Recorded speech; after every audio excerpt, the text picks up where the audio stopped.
Hello and welcome to the first episode of the Premier Authority podcast, where I teach you how to write books, blogs, and other content that grow your ideas and attract new business. I'm your host, Helana Black, and I'm a business ghostwriter, editor, and content strategist. Today's show is simply an introduction to what you can expect from the Premier Authority podcast and why I felt compelled to do this show. The business I have today as a ghostwriter was not something I went to college for. In fact, I never really did any intentional preparation for becoming an entrepreneur. I have an undergrad degree in theater from Rutgers University and a master's degree in international education from the University of Massachusetts, and I spent 15 years in both the U.S. and West Africa on adult education projects that involved teaching, reading, writing, health, and the basics of business. I was always very passionate about teaching women in particular to achieve their learning goals so that they can make their own money. Education was the key to freedom, I believed. However, the truth was that I didn't feel very free. As a matter of fact, for many years I felt like a fraud, and while I loved my students and believed in what I was teaching them, there was a part of me that felt like I hadn't done enough to create freedom for myself. I had already gone to school and was making a decent living, but honestly, I wanted more. I spent so many years ticking off boxes and doing the things I thought I was supposed to do, and I never really stopped to check in with myself to see if it was all working for me. So I took to writing, or more specifically blogging, as a way to help me figure out what I wanted out of life. And in 2004, I started my blog with no real plan other than self-discovery. I wrote weekly posts about issues that troubled me the most about my industry.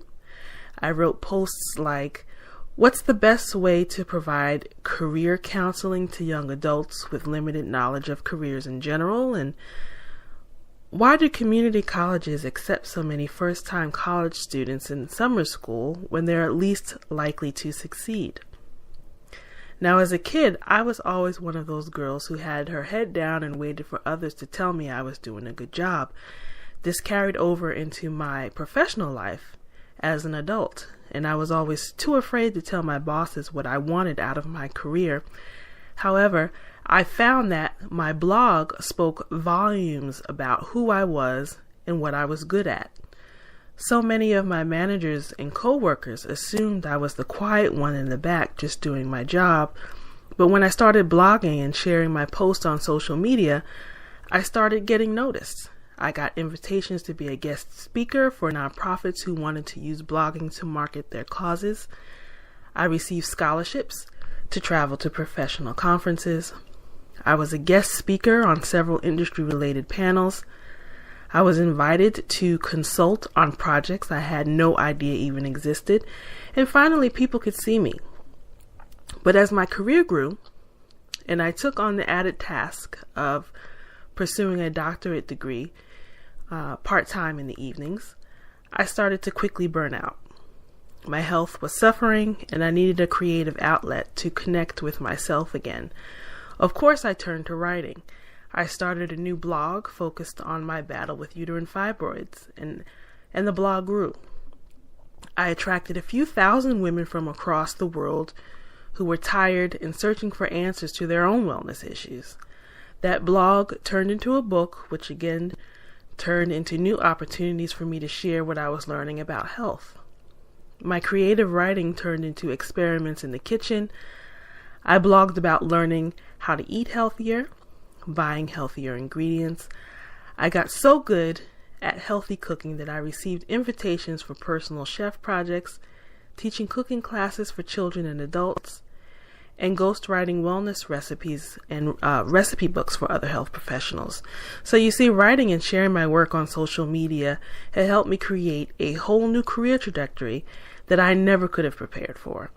I simply shared what I knew with the world and the world responded with opportunity. And that's what the Premier Authority podcast is all about. It's about having the courage to act on your own creative ideas, because I know you've got lots of them. And you're tired of letting them stay stagnant in environments where people don't recognize your brilliance, or even worse, they abuse it. So, if you have an idea you want to share with the world, and if you want to use that idea to become an entrepreneur, or even be more entrepreneurial in your place of work, then come back to the Premier Authority podcast. You can sign up for podcast updates at digitalwellpublisher.com/podcast. See you tomorrow.